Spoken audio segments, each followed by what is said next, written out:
அதாவது எதிர்க்கட்சி தலைவராக இருக்கக்கூட தகுதி இல்லாத ஒருத்தர் நம்ம இந்தியாவில் எதிர்க்கட்சி தலைவராக இருக்கார். யாருன்னா அந்த நம்ம இத்தாலி சோனியா காந்தி, அவங்களுக்கு பிறந்த ராகுல் காந்தி. ஏன் இப்படி சொல்ல வேண்டி இருக்குன்னா, இந்தியாவில் பிறந்து இந்திய தாய்க்கு பிறந்திருந்தால் ஒருவேளை இந்திய பற்று நாட்டுப்பற்று இருந்திருக்கும் ராகுல் காந்திக்கு.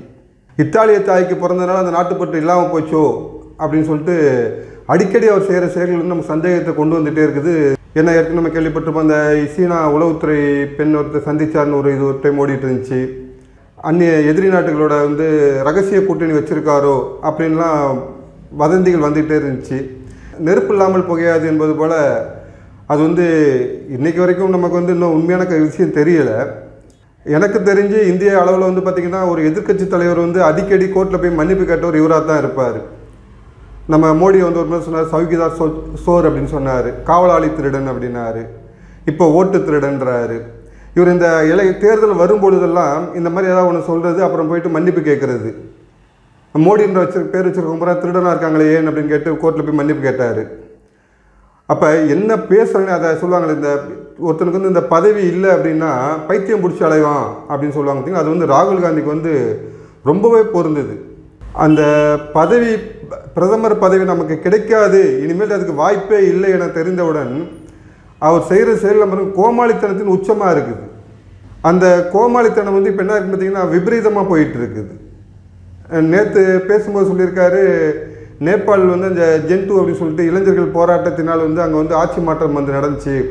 அதே போல் இந்தியாவிலும் வந்து இவங்க நம்ம இளைஞர்கள் வந்து செய்வாங்க அப்படின்ட்டு.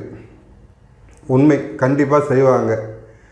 நீங்கள் நினைக்கிறது கண்டிப்பாக நடக்கும். ஏன்னா ஆசிய நாடுகளில் இந்தியாவில் தான் வந்து பார்த்திங்கன்னா இளைஞர்கள் அதிகமாக இருக்காங்க. அந்த இளைஞர்கள் அனைவரும் ஆர்எஸ்எஸில் இருக்காங்க. அதுதான் அவங்களுக்கு தெரியாத விஷயமா இருக்குது. ஏன்னா இதுக்கு முன்னாடி வந்து கண்ணை கட்டி விட்ட மாதிரி காங்கிரஸ் கூட இருந்தாங்க. இப்போ எல்லோரும் கண்ணெல்லாம் திறந்துட்டாங்க, தெளிவாக இருக்காங்க. ஏன்னா உலக நாடுகள் வந்து மோடிக்கு என்ன ஒரு வரவேற்பு கொடுக்குது, மோடி இந்தியாவை வந்து என்ன அளவில் பார்க்குது அப்படிங்கிறத வந்து இளைஞர்கள் பார்த்து கொண்டே இருக்கின்றார்கள், பார்த்துக்கிட்டே இருக்கும். ஏன்னா நீங்கள் வந்து அந்த காலத்தில் வந்து ஏமாற்றிட்டு, இப்போ வந்து சமூக வலைதளங்கள் உடனே வருது, இவர் என்ன பண்ணுறாரு, எங்கே போகிறார், என்ன செய்கிறாரு, என்ன நடந்துகிட்டு இருக்குது அப்படின்னு சொல்லிட்டு. இந்த நீங்கள் பார்த்தா தெரிஞ்சிருக்கோம், சமூக வலைதளங்களில் போய்ட்டு இப்போ ஒரு நம்ம தமிழ்நாட்டில் இருக்க ஒரு கோமாளி ஒன்று போயிட்டு அங்கே போயிட்டு ஒரு காம கிழவனுக்கு வந்து ஃபோட்டோ திறந்து வச்சுட்டு வந்துட்டு இவருக்கு வந்து ஆக்ஸ்போர்ட் பல்கலைக்கழகத்தில் ஃபோட்டோ திறக்க போகிறேன்னு சொன்ன உடனே அவன் உடனே அந்த இதை எடுத்து போட்டான், 20,000 பணம் கொடுத்து யாருக்குன்னு ஃபோட்டோ திறக்கலாம்டா அப்படின்னு சொல்லிட்டு. அந்த மாதிரி இந்த கோமாளிகளின் கூத்துக்கள் வந்து உடனே வெளியே வந்துகிட்டே இருக்குது. இவர் என்ன சொல்கிறாரு, இங்கே இப்போ ஜனநாயகத்தை வந்து காக்கிறதுக்கு வந்து இளைஞர்கள் கண்டிப்பாக இளைஞர்கள் முன் வருவார்கள். எப்படி வருவாங்க? அதாவது ராகுல் காந்தியும் சரி, சோனியா காந்தியும் சரி, பிரியங்கா காந்தியும் சரி, இவங்கெல்லாம் இந்தியாவில் எதுவும் விவசாயம் பண்ணி சம்பாதிச்சிங்களா, இல்லை ஏதாவது தொழில் நடத்தி சம்பாதிச்சிங்களா? எவ்வளோ கோடிகளுக்கு எப்படி அதிபதியானீங்க நீங்கள்? இது வந்து இந்த இளைஞர்கள் வந்து கேள்வி கேட்க ஆரம்பித்தாங்க, யோசிக்க ஆரம்பித்தாங்கன்னா நீங்கள் இப்படி இருக்க மாட்டீங்க.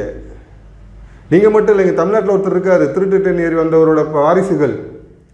திருவாரூரில் இருந்து ட்ரெயின் எடுக்க காசு இல்லாமல் பாத்ரூமில் உட்காந்துட்டு வந்தார் அப்படின்னு சொல்லிட்டு வந்த ஒரு அரசியல்வாதி இன்றைக்கி அவருடைய பிள்ளைகள் வந்து பார்த்திங்கன்னா, பிள்ளைகள், மச்சான்கள், மாமன்கள் எல்லாமே பார்த்திங்கன்னா கோடீஸ்வரன், இந்திய பணக்காரர்கள் ஒருத்தனாக இருக்காங்க.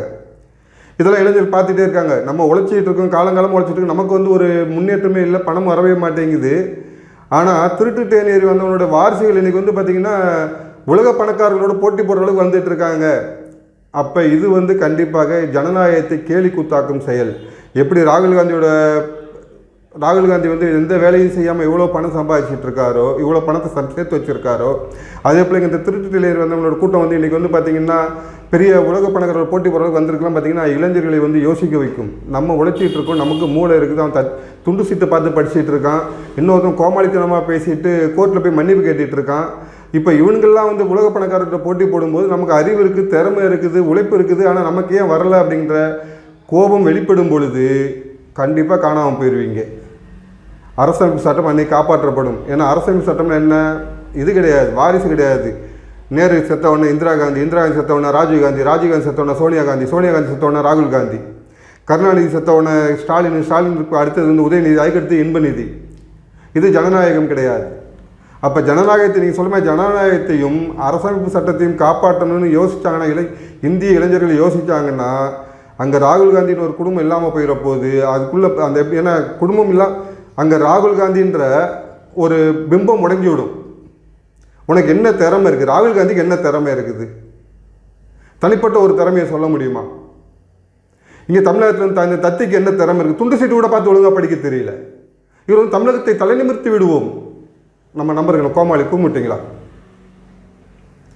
அப்போ தகுதியே இல்லாத நபர்கள் பதவியில் மேலே உட்காந்து பதவி இருக்கிற பதவி ஆசையிலையோ இல்லை அந்த முன்னாடி உனக்கு முன்னாடி அப்பா அம்மா வச்சு வந்ததுனாலையோ எங்களை ஆள நினைக்கும் பொழுது எங்களுக்குள்ள கோபம் வந்து கண்டிப்பாக வெளியே வரும். அதுதான் நேபாளத்தில் நடந்துச்சு.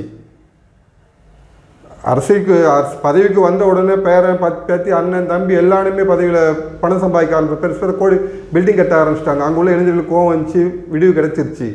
இங்கே உள்ள இளைஞர்களுக்கு கோபம் வந்தால் ராகுல் காந்தி என்பவர் வந்து நிலைமை ரொம்ப பரிதாபமாயிரும். தமிழ்நாட்டில் வந்து அந்த திருட்டு தேநீர் குடும்பம் வந்து சின்னாபின்னமாயிரும்.